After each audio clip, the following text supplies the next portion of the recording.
दोस्तों, welcome to our channel Sunita with Sunita.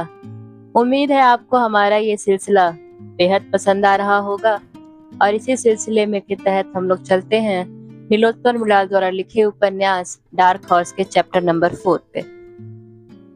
Chapter number 3 में आपने देखा किस प्रकार संतोष किसी तरह से राय साहब के रूम तक पहुंचता है और उस रूम की दशा देखने के बाद उसके मुंह से बस यही निकलता है कि सचमुच यहाँ के लोग तपस्या ही कर रहे हैं।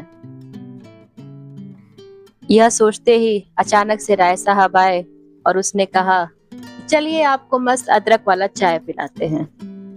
संतोष ने औपचारिकतावश बोल दिया कि नहीं नहीं लाइए, हम बनाते हैं।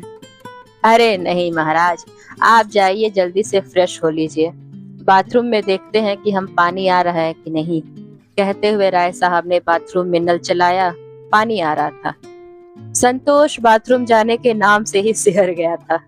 मन ही मन सोचा, भला इस बाथरूम में कोई फ्रेश होकर कैसे निकल सकता है ना। हाँ, बस हम ब्रश कर लेते हैं कहकर संतोष बेसिन पर ही मुंह धोकर वापस कुर्सी पर बैठ गया। तब तक चाय बन गई थी। आइए चाय पी लीजिए, बिस्कुट दूं क्या? राय साहब ने प्रश्नवाचक मुद्रा में पूछा। नहीं, बस चाय ही रहने दीजिए, संतोष ने समझते हुए कहा। अरे बताइए, कैसी रही यात्रा, कैसा लग रहा है दिल्ली? राय साहब ने इत्मीनान से बेड पर बैठते हुए कहा। बढ़िया रहा, ट्रेन भी बस 2 ही घंटा लेट था और यहाँ आने में कोई खास दिक्कत नहीं हुई। हाँ, बस यहाँ का बुढ़ा लोग थोड़ा हरामी टाइप का हो गया है, संतोष ने चाय सुलगते हुए कहा।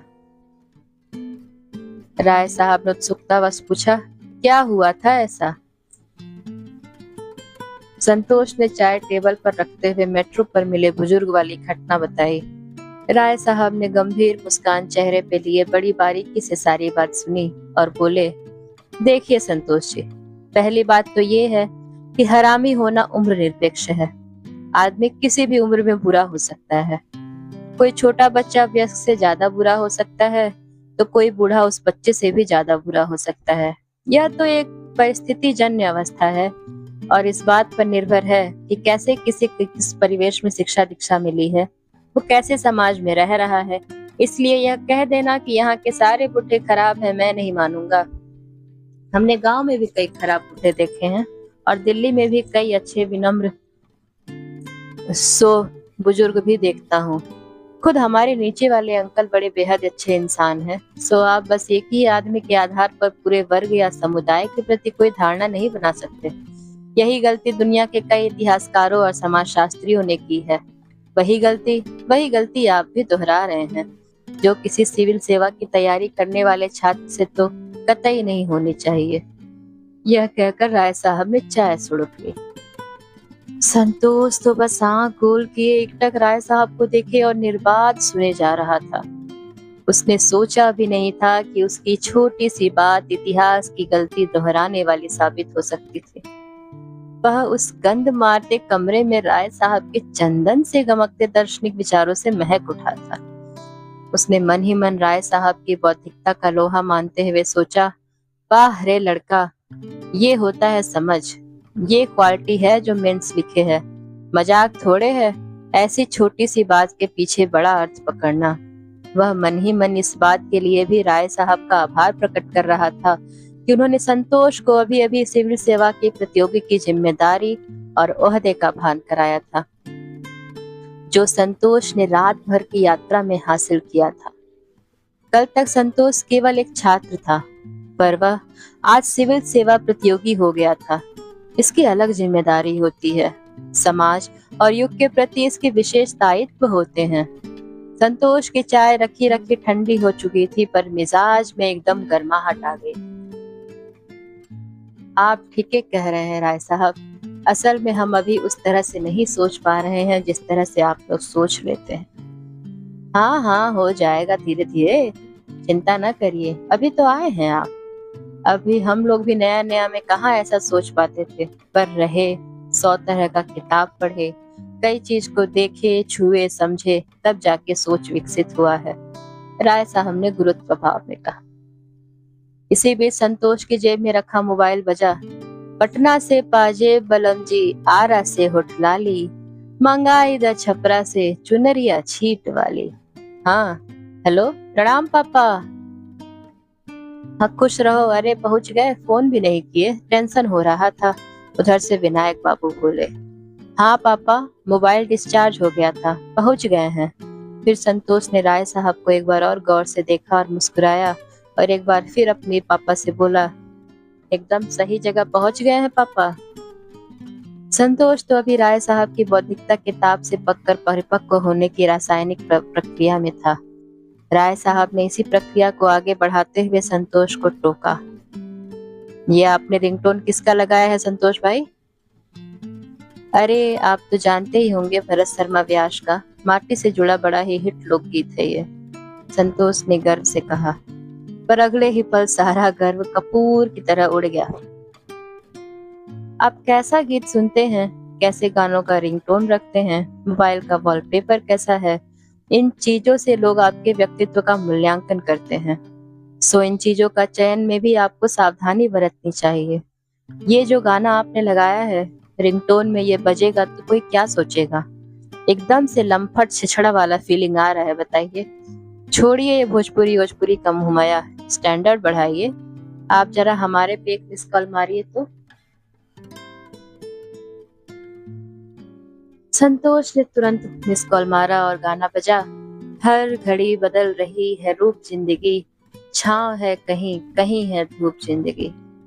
राय साहब के बेड पर तकिया ले पैर के नीचे डाला और एकदम संत के आसन में बैठकर वाचना शुरू कर दिया।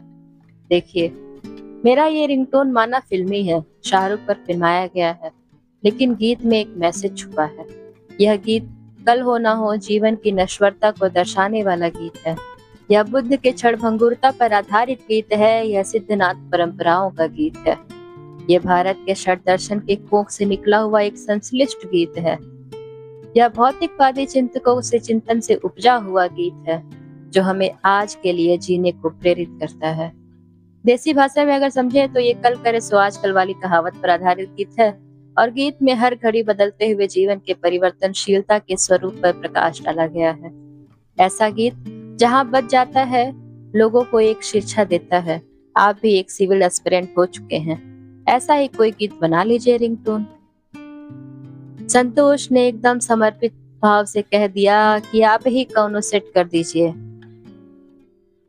अच्छा, हम देखते हैं कोई मीनिंगफुल गाना जो सिविल एस्पिरेंट पे फिट करेगा। आपको कल तक दे देंगे खोज के, राय साहब ने उसे भरोसा देते हुए कहा। संतोष ने तत्काल फोन को वाइब्रेशन मोड में डाल दिया। संतोष का मन राय साहब की बौद्धिकता को सलाम करना चाह रहा था। उसने सोचा कि सुबह सही ही कहा था मैंने कि आपके शरण में आ गया हूँ। सोच रहा था कि ऐसे आदमी के संगत में रहकर IAS IPS बनना बहुत दूर नहीं। पता नहीं राय साहब अब तक क्यों नहीं हुए। अचानक यह सवाल उसके मन में आया, पर राय साहब के सम्मान में तुरंत निकल भी गया। काफी देर तक बातचीत का सिलसिला चलता रहा। राय साहब अपने करामाती बात विचार से संतोष को लगातार चकित किए जा रहे थे। अब संतोष को थोड़ी भूख महसूस हुई। राय साहब की तरफ से भूख पर कोई चर्चा परिचर्चा न छेड़ने पर संतोष ने ही पहल करना उचित समझा। चलिए थोड़ा बाहर चलें, कुछ खा पी कर आया जाएगा राय साहब, संतोष ने पेट पर हाथ रखते हुए कहा। भूख लग गया? यहाँ रहिएगा तो हम लोगों की तरह इस पर भी विजय पा लीजिएगा भाई। पढ़ाई और परिचर्चा में भूख का पता ही नहीं लगता यहाँ लोगों को। राय साहब ने एक छिछड़ी टाइप हंसी और दांत निकालते हुए कहा, यार यहाँ भूख तो कोई मुद्दा ही नहीं है। राय साहब ने संतोष की मनोदशा भांपते हुए अपनी बात का वजन बढ़ाते हुए कहा, संतोष जी, आदमी जैसे ही पेट का गुलाम होता है, उसके मस्तिष्क के दरवाजे बंद हो जाते हैं, विचार आने बंद हो जाते हैं। भूख का अंधा आदमी कुछ नहीं देखता। और जान लीजिए, एक सिविल के छात्र के लिए मस्तिष्क का खुला होना, विचारों का आना भोजन से कई गुना ज्यादा जरूरी है। सोचिए, इस दुनिया में कितने लोग होंगे जो दिन में एक रोटी के लिए तरस रहे होंगे, भूखे मर रहे होंगे। क्या हमारे जैसे लोग इस अपने लिए भूख पर बात करके उनके प्रति असंवेदनशीलता नहीं दिखा रहे? क्या ये अपराध नहीं है? क्या हम खुद से नजर मिला पाएंगे? अगर एक सिविल सर्विस का प्रतियोगी होकर भी हम उनके लिए कुछ न कर पाए, तो क्या इस पर हमें सोचना नहीं चाहिए? बताइए संतोष जी, चुप क्यों हैं? बताइए तो। अरे आपकी आंखों में आंसू क्यों आ गए? खुद को संभालिए संतोष जी।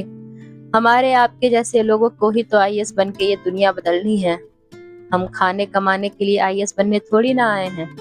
यूपीएससी ने बकायदा अपने सिलेबस में भूख के मुद्दे को शामिल किया है और हमें वो भूख मिटाना है। राय साहब की इस बातों ने संतोष को वैसे झकझोर दिया जैसे 12 बरस का कोई लड़का पेड़ पर चढ़कर जामुन से बड़ी कोई डाल झकझोर देता है। संतोष की आंखें नम हो चुकी थी। उसकी आंखों के आगे से बिलखते बच्चे नाचने लगे थे। उसे लगने लगा, हे भगवान, ये मैंने क्या सोच लिया। एक सिविल अभ्यर्थी होकर खुद के भूख की बातें जैसी सतही और तुच्छ बात कैसे करती। उसने मन ही मन सोच लिया था कि पश्चाताप के तौर पर अब वह कम से कम 2 दिन तो खाना नहीं ही खाएगा। जी बस यूं ही आंखें भर आई राय साहब। कितना नीच हूं मैं। छी, अपने खाने के बारे में सोचा और दुनिया की भूख भूल गया। क्या बनूंगा मैं आईएएस? संतोष ने आंखें मिचमिचाते हुए कहा। अब आप इतना भी खुद को शर्मिंदा ना करिए। अरे अभी तो आप आए हैं। आपको क्या पता कि एक आईएएस छात्र को किस एंगल से सोचना चाहिए। हम लोग भी शुरू में ऐसे ही सोचते थे, पर धीरे धीरे खुद को बदले। आपका भी हो जाएगा, टेंशन मत लीजिए। आइए, टिफिन तो रखा ही है, 2 रोटी खाते हैं उसी में से। कहकर राय साहब टिफिन उठाने बेड से उठे। संतोष ने अब की चुप रहना उचित समझा। उसे लगा कि फिर कुछ गड़बड़ न बोल दे और फिर ऐसी ऐतिहासिक भूल को दोहराने की ग्लानि न झेलनी पड़े। राय साहब अखबार बिछाकर उस पर टिफिन खोल छितरा चुके थे। संतोष ने एक हाथ नाक पर रख चुपचाप खाना शुरू कर दिया। राय साहब ने इस तरह अपना ज्ञान तो बांटा ही, साथ ही संतोष को वैश्विक भूख की भयावह तस्वीर दिखाकर कम से कम अपने 50 रुपए भी बचा लिए, जो उसने मेजबान और संतोष के सीनियर होने के कारण संतोष को खिलाने में लगा सकते थे।